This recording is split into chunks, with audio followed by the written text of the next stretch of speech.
Chapter 9, part 2.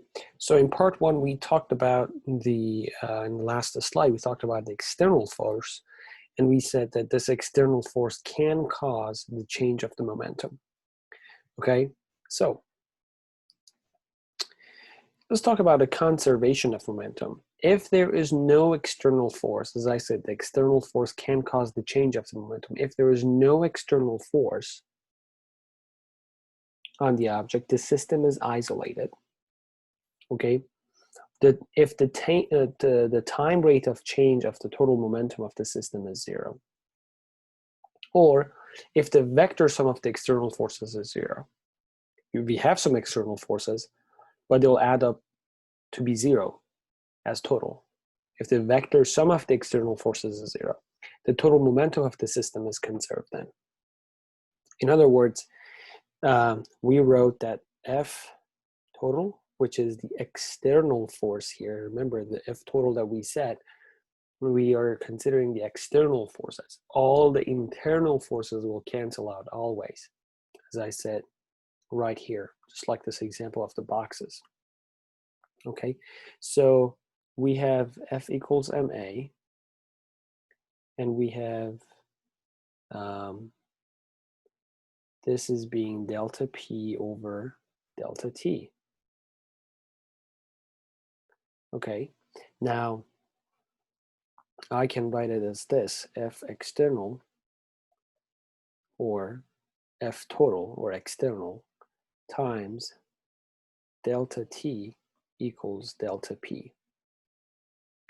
So if the vector sum of all the forces is 0, or the time interval that these forces are being applied to the object or a system of objects is 0, then your delta P is 0. So if F external is 0, or if delta T is 0, then you will have delta P being equal to 0, or you do not have any change in momentum at all. P1 and P2 are equal. Okay, so the momentum is conserved. All right, so if there is no external force, the time rate of change of the total momentum of the system is 0, or the vector sum of the external force is 0. Either way, the momentum of the system is conserved, or it's being constant. So as I said, internal forces cannot change the momentum of the system. Internal forces have absolutely no effect on the net momentum of the system. They are internal, they are pair, they are action reactions, they cancel out. If the net external force acting on the system is 0, it is net momentum is conserved. So in other words, the momentum of object 1 initially plus the momentum of object 2 initially, and these are all vectors, plus the momentum of object 3 initially will be equal to of the momentum of object 1 finally plus momentum of object 2 finally plus the momentum of object 3 finally, and so on. So in other words, these can change, okay, individual particles or individual objects in my system can change momentum, but if you add them up, it will be constant. So these individual ones can change. If you add them up, the value, final value, and initial value should be the same. Okay? Only because there is no external force. There is no external force. This F of net or external is 0. This guy is 0. So delta P is 0, okay? So there is no change in overall momentum of the system. All right, so let's take a look at this example. We have a rifle and a bullet. A 3 kilogram rifle fires a 0.005 kilogram, or this means it's only 5 grams. 5-gram bullet at a speed of 300 meters per second. Which force is greater in magnitude? The force that the rifle exerts on the bullet, or the force that the bullet exerts on the rifle? We know that they exert the force in the same amount of time. Okay? We know that they exert the same force at the same amount of time, but which one is greater? Okay, so when you're looking at this, you have a 3 kilogram rifle, which is M of R being 3 kilograms, and M of a bullet is 5 grams, or of a bullet is 0.005 kilograms. Okay. So since there is no external force acting on the system, everything is internal, the total momentum should be conserved. Okay, so the total momentum, F of net, is delta P over delta T. So F of net times delta T should be delta P. And this F of net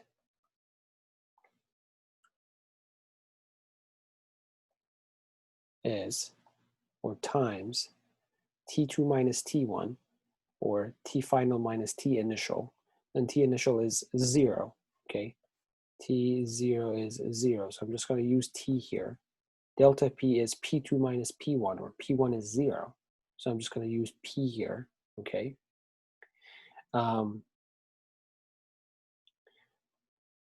This guy is the same. The momentum is not going to change because there's no external force. So that means that the net force would be the same for both objects. So both forces have the same magnitude. One of them is being applied to a 3 kilogram rifle. The other one is being applied to a 0.00 kilogram, 0.005 kilogram, or 5-gram bullet. So that's why the bullet is going with a 300 meters per second. Okay? So the both forces will be the same magnitude.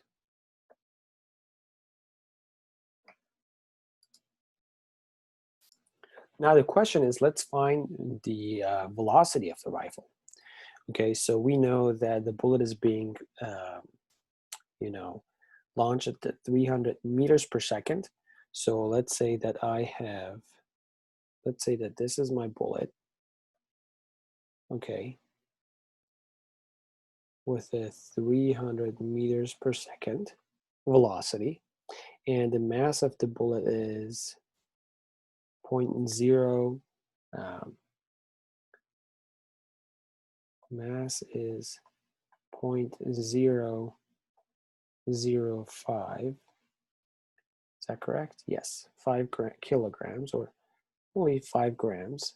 Okay, and the mass of the rifle, okay, M, is 3 kilograms.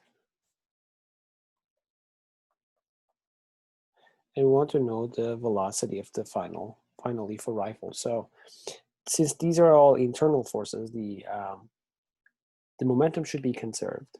In other words, the momentum of this object plus the momentum of this object should cancel out, or they should have the same value, because one of them is to the right, the other one's to the left, so they will cancel out.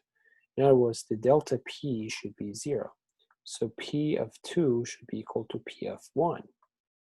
If that's the case, then I can write it as kind of like that. I can write it of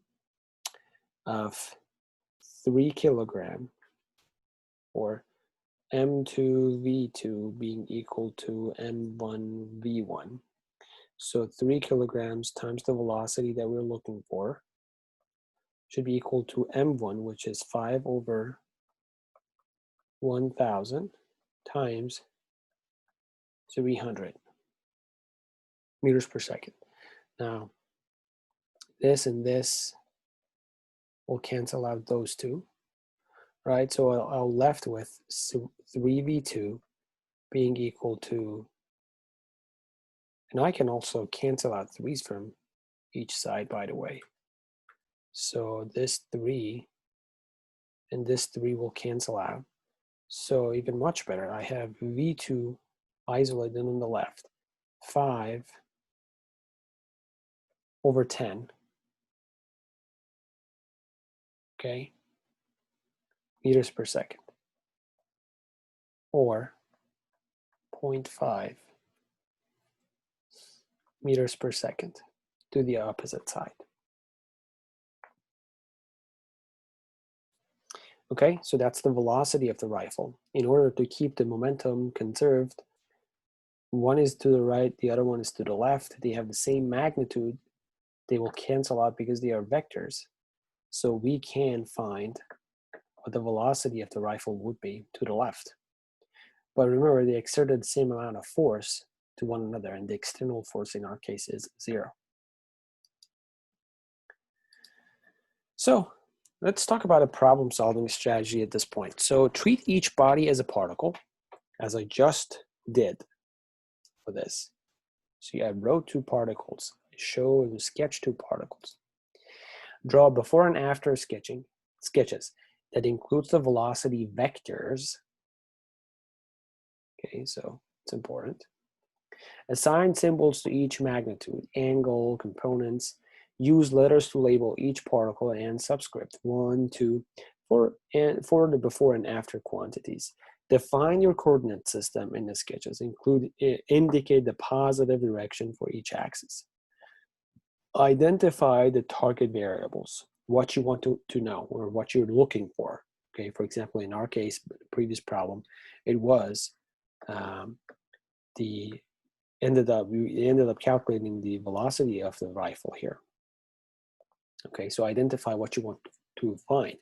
Write an equation symbols equating the initial and final x components of a momentum and y components of a momentum, and what we'll see later on in this video. In some problems, we may need to include the energy consideration. Okay, you may need to do that, kinetic energy or potential energy, and solve the system of equations to find the target variables. So remember, consider both energy,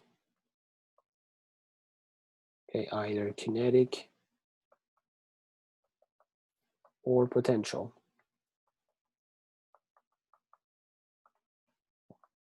and momentum. Consider also momentum as well. All right, and evaluate does your answer make sense? Is the direction make sense? Is it reasonable? Okay, if not, you have to go back and check everything. So that's an overall strategy of solving problems here, but we'll solve one right here. So you have a cannon with a mass of 60 kilograms, rests on a weld so it can recoil freely. A cannonball of mass 5 kilograms is fired horizontally with a relative velocity with respect to the ground of 10 meters per second. What is the recoil velocity of the cannon with respect to the ground? So let me write down everything that we have. So we have a mass of the cannon being 60 kilograms, okay? And it's at rest, so it can freely recoil. A cannonball of mass 5 kilograms, I'm just gonna say ball of mass 5 kilograms, being horizontally fired. So we're only dealing with one dimension here, only along the x component, with a relative velocity with respect to ground of 10 meters per second. So the velocity of the ball is 10 meters per second. Okay, what's the recoil velocity of the cannonball? This is the exact same thing for, the rifle that we just solved with respect to the ground. Okay, so what we're looking for is what is the recoil velocity of the cannon with respect to the ground. So we're looking for V of C here. So let's do that first, and we'll go back to the problem, read it to see what we're looking for other than this. So I know that there is no external force, so F of external or F of total in our case, or F of net, whatever notation you want to use, should be 0. And because of that, the delta P should be 0. And that means your P2 should be equal to P1. Okay, P2 is the final momentum of the system. P1 is the initial momentum of the system. Okay, so if I want to draw it, I would have this to be considered as my initial, that's a cannonball type of situation, and this being considered as my final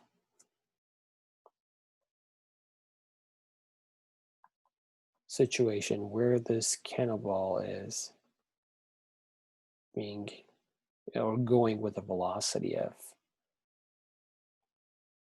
10 meters per second. So initially they're both addressed. They have not been fired. Everything is the same in our system. The ball is right there, and the bottom of the cannonball is right there. So initially everything is 0. So P of initial is 0. There is no initial momentum because the system is addressed. Nothing is changing. Finally, at the final point, we have the momentum of the ball, which is m of the ball times the velocity of the ball, okay, plus we have the momentum caused by this cannon itself. We have the mass of the cannon plus the velocity of the cannon. Okay, so that's your final momentum. Okay, of the system. It's a system of objects here. Now, P2 is m of the ball, which is given to us. It's 5 kilograms. The velocity of the ball, which is 10 meters per second with respect to ground, so times 10, plus mass of the cannon itself, which is 60 kilograms, times the velocity of the cannon, which we don't know it, but we know it's in the opposite direction. Okay, we know it's negative V of C because one direction is positive, the other direction is negative. So in other words, if I want to show it here, I have this direction being positive, this direction being negative. Okay, so this is positive direction and this is negative direction. Okay, now P2 and P1 should be equal. There is delta P of the system is 0. So P2 and P1 should be equal. In other words, P2 should be equal to 0. Okay, so 5 times 10 plus 60 times negative V of C should be 0. So 50 minus 60 V sub C should be 0. Or in other words, 50 should be 60 V sub c. So this and this will cancel out. And V of c of the cannon itself with a 60 kilogram mass would be equal to 5/6 meters per second. Okay.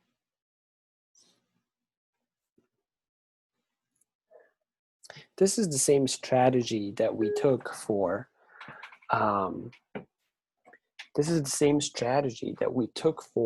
the rifle and the bullet. So this is exactly looking the same. If you're looking at this as our solution, M2 V2 equals M1 V1, so 3 times V2 equals 5/1300. So in other words, they were both on one side with a negative and being equal to a 0 on the other. Okay, but then I wrote it much faster. So in other words, they're exactly the same. So collisions and conservation of momentum. So net momentum before a collision should be equal to a net momentum after the collision. Now we have different types of collisions, okay? So we have type 1, which is elastic collisions, and type 2, which is inelastic collisions. Elastic collisions, colliding objects rebound from one another, okay, without any deformation or without any generations of the heat. Okay, if that's the case, your momentum is conserved and your kinetic energy. So let me write it like this. So P and K should be conserved.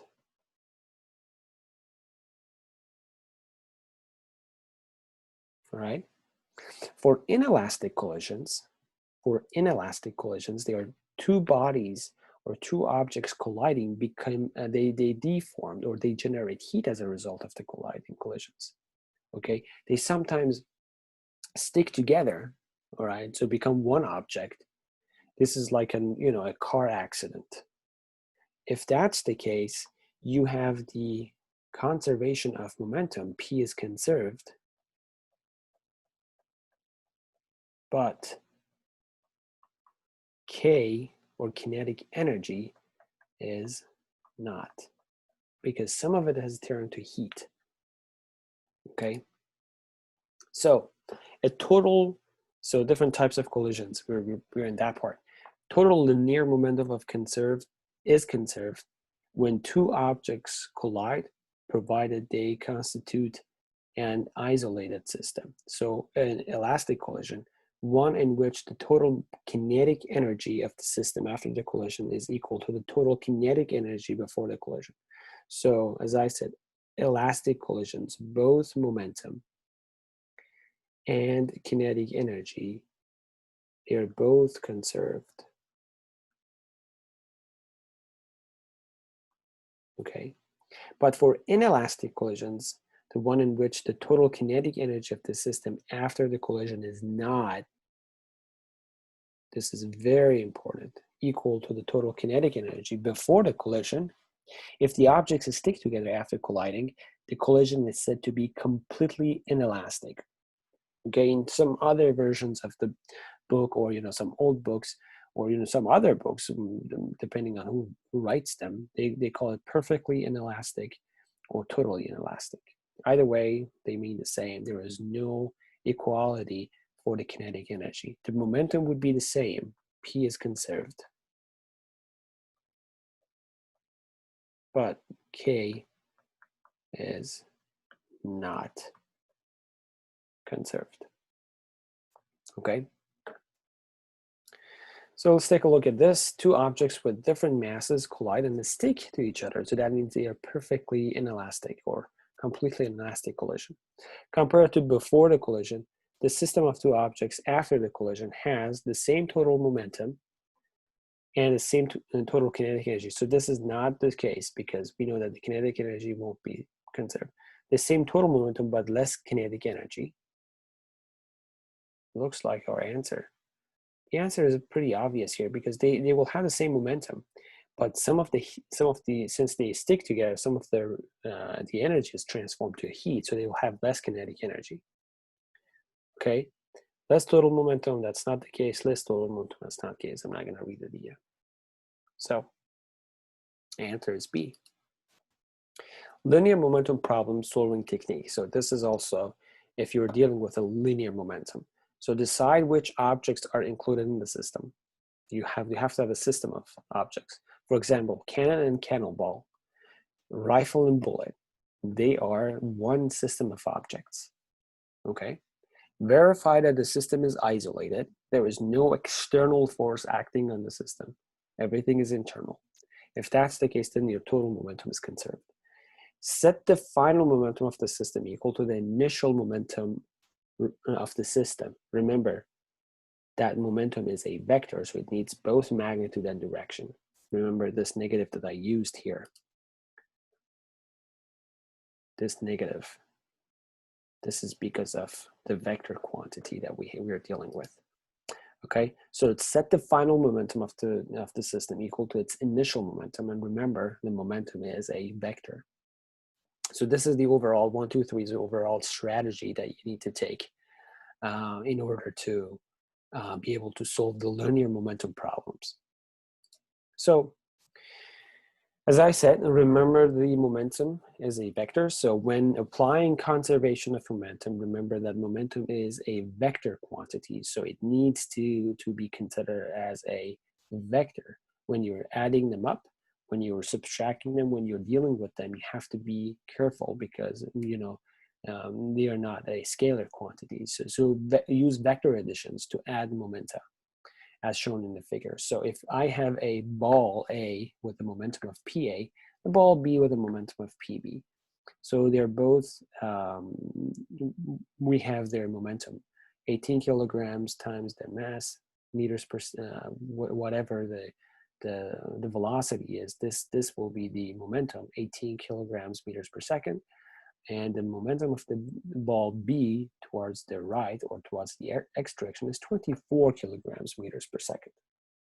So you cannot find the magnitude of the total momentum by just adding them up, saying that it's 18 plus 24 and it's 42 kilograms meters per second. You can't do that because they are vectors. You'll learn in chapter 3 that you're dealing with the vector quantities, right?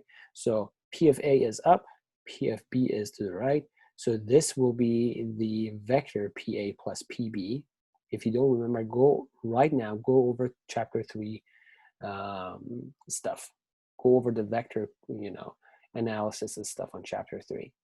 So we know that the total value for P, or the total magnitude of P, we know its direction, would be the magnitude of P of A plus the magnitude of P of B. And this is P of A squared plus P of B squared. Remember, this is a right triangle. This is the 90 degrees angle right there, or right triangle right there. Okay, so we can easily write it as the square root of PA squared plus PB squared. Or we can write it like this, 18 squared plus 24 squared. Okay, in order to find the angle, we know that the tan of theta is y over x. Okay, so we have P of A and P of B in y direction and x direction. Okay, so that means that we have P of A being 18 and the other one is 24. So the theta here in our case is tan negative 1, 18 over 24, which will end up being 37 degrees. So remember that you need to remember these stuff when you're dealing with momentum.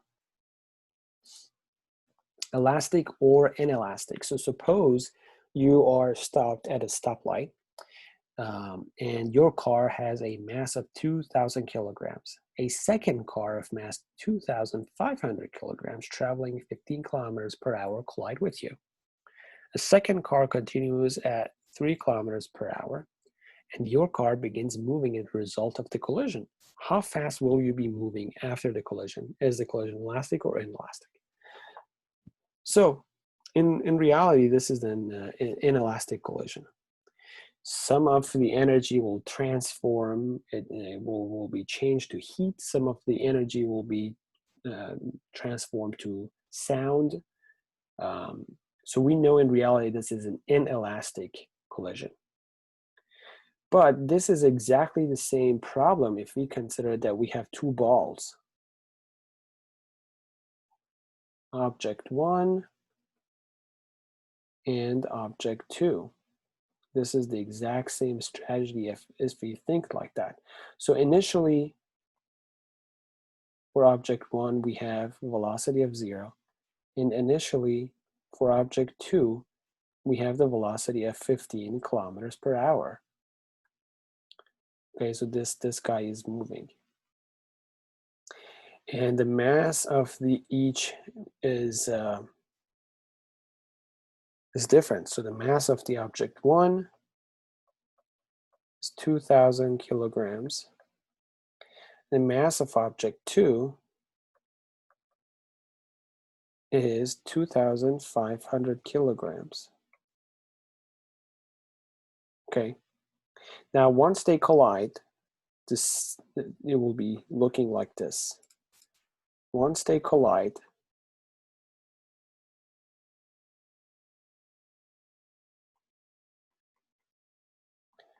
object 1 is moving with a velocity of 3 kilometers per hour. So after they collide, so if I am making a mistake here, I should catch it, and I did. I have to be careful with the naming. So let's say this is object 1 and this is 2. So 2 is hitting 1, okay? So this is object 1 and this is object 2. I just want to be consistent with my notation, okay? If that's the case, then my object 2 will have a velocity of 3 kilometers per hour. It will have the same mass. We didn't have any information about the mass. But object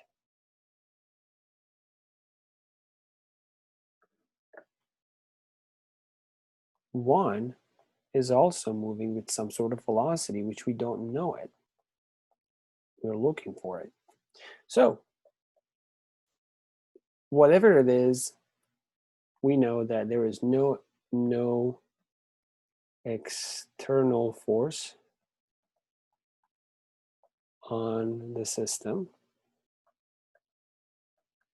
So which means that delta P should be 0, right? So delta P is P2 minus P1 should be 0, which means that P2 of the system should be equal to P1 of the system. Okay, so P2 is M2 V2 plus M2, okay, this is V final.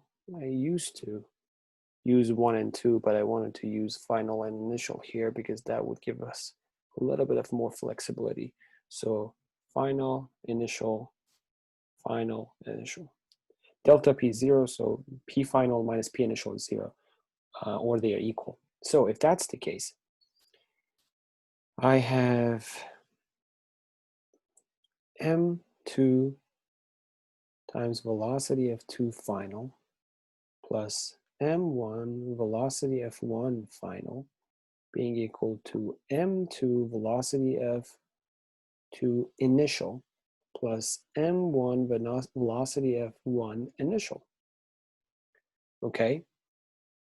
Now, initially object 1 was at rest. So I already know that this guy is completely 0. I am just going to substitute some numbers at this point. M2, I know what it is, 2,500. So 2,500, right? V2 final was 3 kilometers per hour. Now I am not changing it yet to SI system, but I have to do it eventually. Plus M1 was 2,000 kilograms. So 2,000 kilograms times V1 final. We don't really know it. We're looking for it. V1 final, we're looking for that. V1 final equals M2, which is 2,500 kilograms, times V2 initial, 15. Okay. If you're looking at this, you can easily solve this little equation for V1 final. And if you're looking at this, you can factor out, you can cancel these two zeros with these, and these two zeros with these two. You can factor out 100 from each side and kind of divide everything by 100 to get rid of the 2 zeros. So you have 3 times 25, which is 75, plus 20 times V1F. Okay, so you have 20 times V1F, which we're looking for is 25 times 15. Okay, so V1F would be 25 times 15 minus 75 over 20. Whatever it is, this would be your final velocity of object 1 in terms of kilometers per hour. Okay, then you need to change that to meters per second for SI units. Okay, so inelastic collisions. Now suppose the two cars in the previous example that we spent a couple minutes solving it stick together in completely inelastic collisions. They stick together. What's the velocity of the pair after the collision? So if that's the case, now they would have the same velocity, right? So the final and initial momentum would still be equal, but the final is m1 plus m2, and they would have the same final velocity because they get to stick together. And initially, you have m1 plus m2v2i. And we know that initially, the v1i was 0. So this one was 0 because it was staying at rest. So you have m1, which is plus m2, which is 2,500 plus 2,000 kilograms. V final, which we're looking for, equals to m2, which is 2,500 times its velocity. So 2,500 times the velocity, which was 15 kilometers per hour. Now V final is easily find 25 times 15 over 2,500 plus 2,000, 2,000. Okay, whatever it is, this will be your final velocity of the system, which is now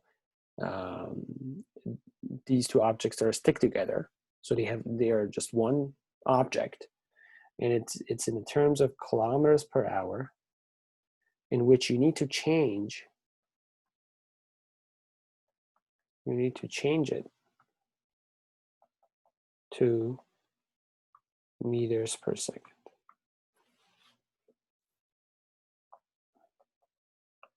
For SI units. Okay. So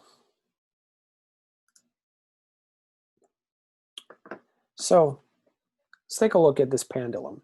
A mass of a block of wood is 2.5 kilograms. Okay, so this mass is 2.5 kilograms. So M2 is 2.5 kilograms. And the mass of a bullet is 0.01 kilograms. So M1 of the bullet is 0.01 kilogram. The block swing to the maximum height of 0.65 meters above the initial, which is given here. So after bullet is sticking to the box or to the wood, then it'll go all the way up to this height of 0.65 meters. Find the initial speed of the bullet. So we're looking for this V01. So we have two types of collisions here. One's right at the moment of the colliding of the object of bullet with the box, which is an elastic collision. So I'm going to write the conservation of momentum right before. So conservation of momentum.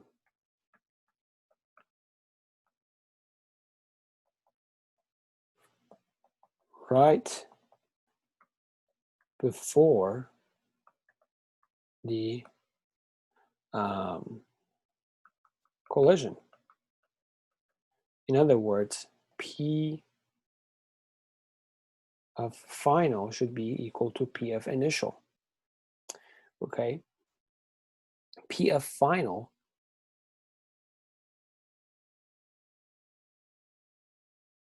should be equal to P of initial. They are both vectors, so it's very important to consider that. So initially, I have the motion of the bullet and the box is staying at rest. So initially, let me use another color. I have the P of the box being 0, the P of the bullet being M times V, and M is 0.01. V is unknown. We don't know what this V initial is. Okay, so I'm just going to use the B here with a sub of I, meaning initial. So bullet I. And finally, okay, finally, they will, stick together. So now they're both objects having the same velocity of V final. Okay. So that's the situation. Let me write it in a better form. So they should be equal to one another. M1 plus M2 times V final, because they stick together, should be equal to 0.01 V of a bullet initially. So that's our strategy of solving. Now, I want to put some numbers in there. So 2.5 plus 0.01 V of final should be 0.01 V of bullet initial. Now, when you're looking, this is not sufficient to give us. This is not sufficient for us to be able to solve it, because we're looking for this, right? We're looking for V of the bullet initially. That's what we're looking for. But we are dealing with the final velocity, which we don't really know. So if you remember, you need to consider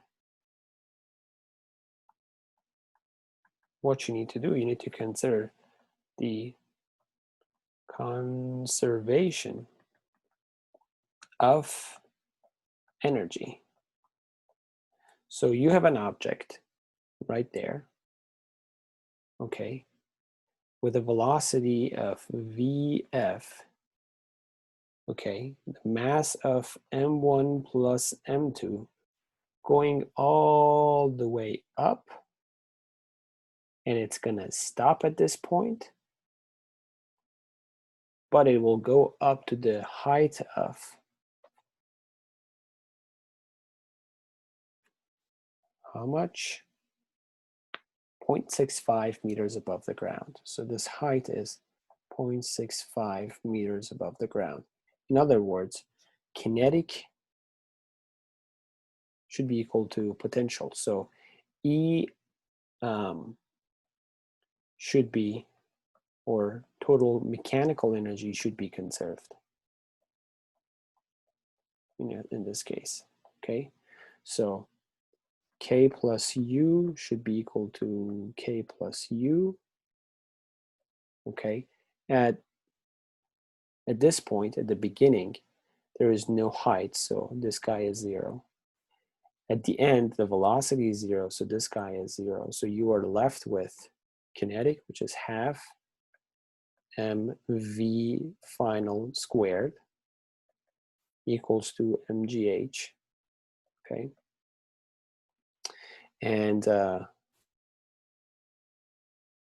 half two objects together, v final squared being equal to m1 plus m2 gh, okay? Now, we can find v final here. V final squared, you can get rid of m's, right? And these m will cancel out. So v final squared is 2gh, okay? And v final would be 2gh under the square root. Now, since you have it, you can use it right here, okay? So in other words, you're getting this, you are putting it right here. That's where you're putting it, okay? So 2.5 plus 0.01, 2.5 plus 0.01, so 2.5 plus 0.01 times this much, 2gh, should be equal to 0.01 times VBI.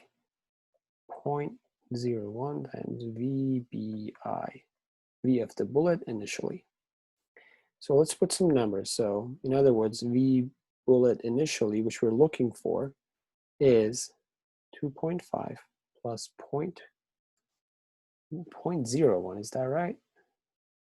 0.01. So there is a 0 here missing. 0.01 times 2gh over 0.01 would be your value for bullet initial velocity.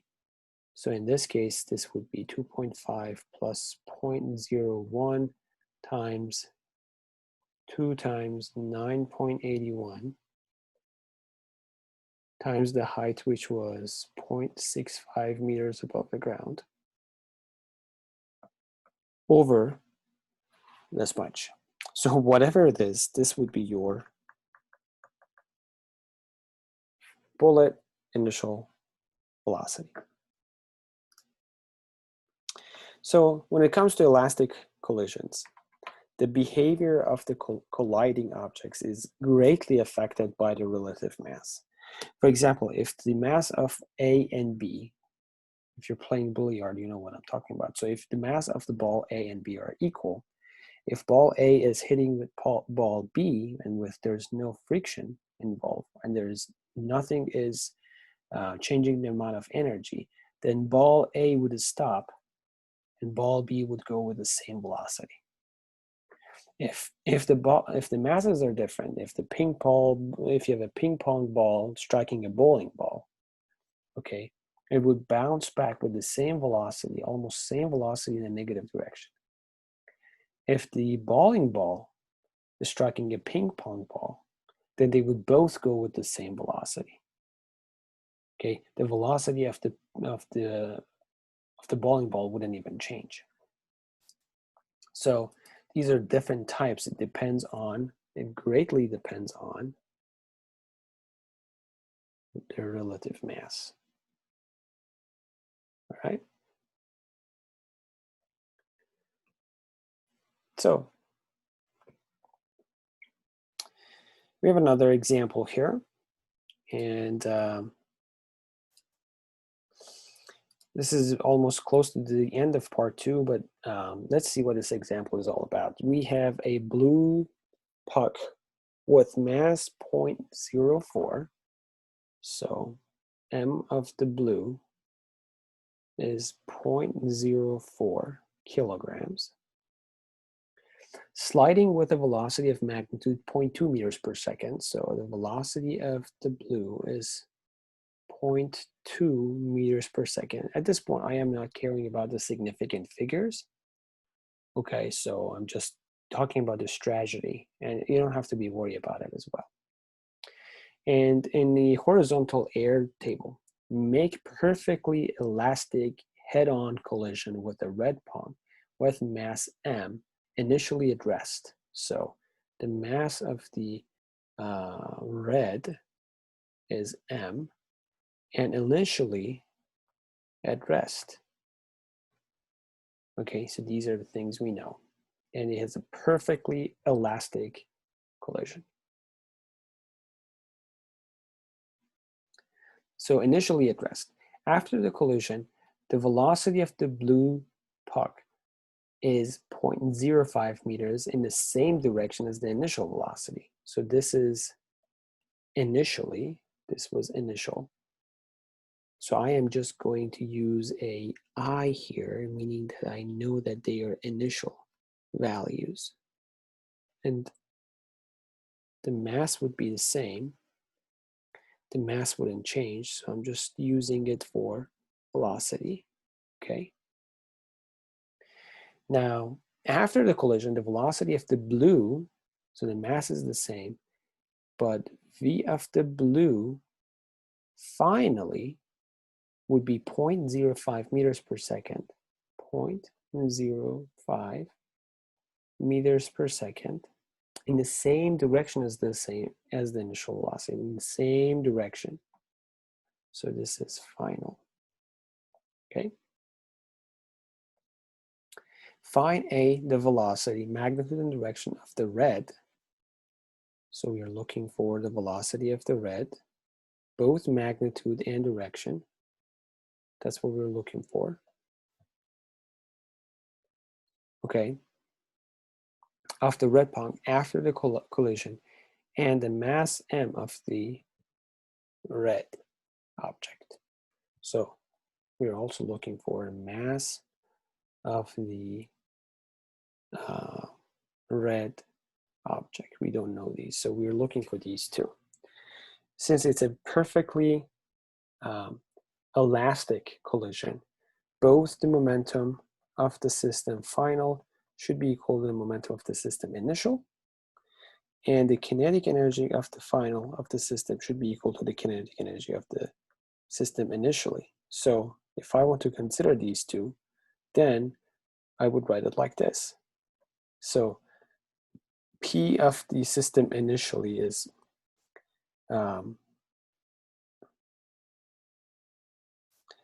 MB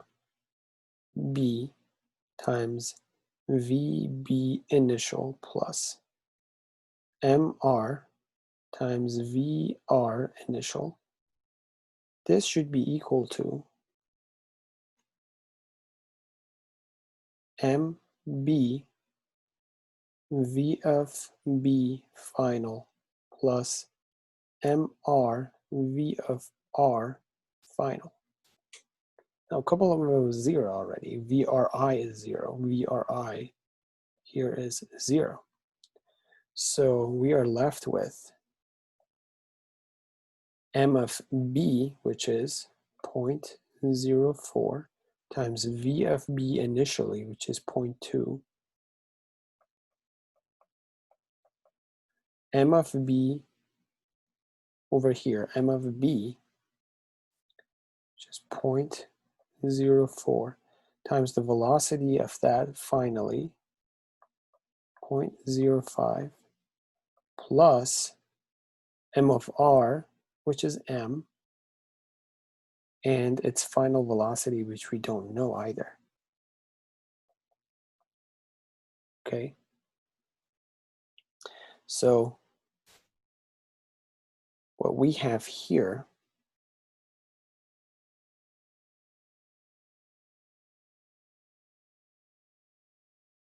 is this. I can bring this to the other side and have M of R times the velocity of red final being equal to 0.04, factoring out that 0.2 minus 0.05. Okay, so that is the value that I have for M of R times that, and then I can use the kinetic energy. So kinetic energy is half, initially it is half M of blue, because the blue is the one that's moving, the red is staying at rest. So if I write it like that, M of blue times V of blue initially squared plus, there is no initial kinetic energy for the red, so I'm not using it here. So plus 0. This is for red. Should be equal to half M of blue, V of blue finally squared plus half M of red, V of red finally squared. Let's put some numbers in.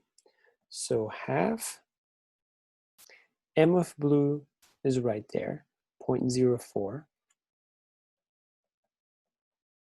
times V of blue initially, which was 0.2 meters per second, squared, plus 0, I am not using it, half M of B, which is the same, 0.04, V of B finally squared, it's given, isn't it? 0.05 squared plus half M of R, which we don't know what it is, V of R final squared, which we don't know what it is either. But we can find it.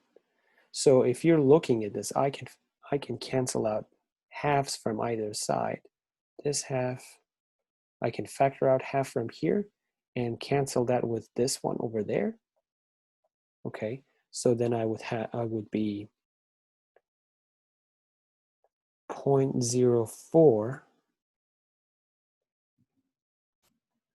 0.2 squared minus 0.05 squared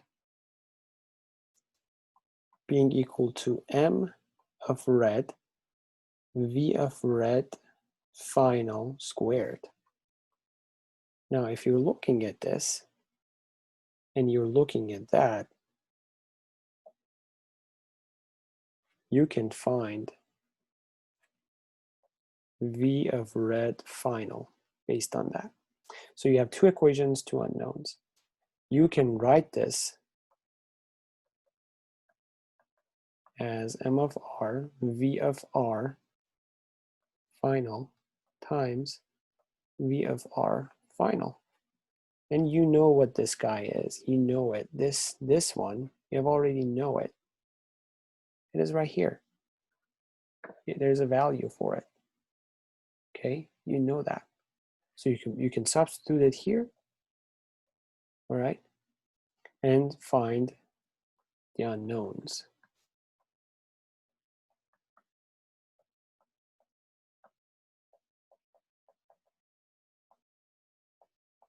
Okay.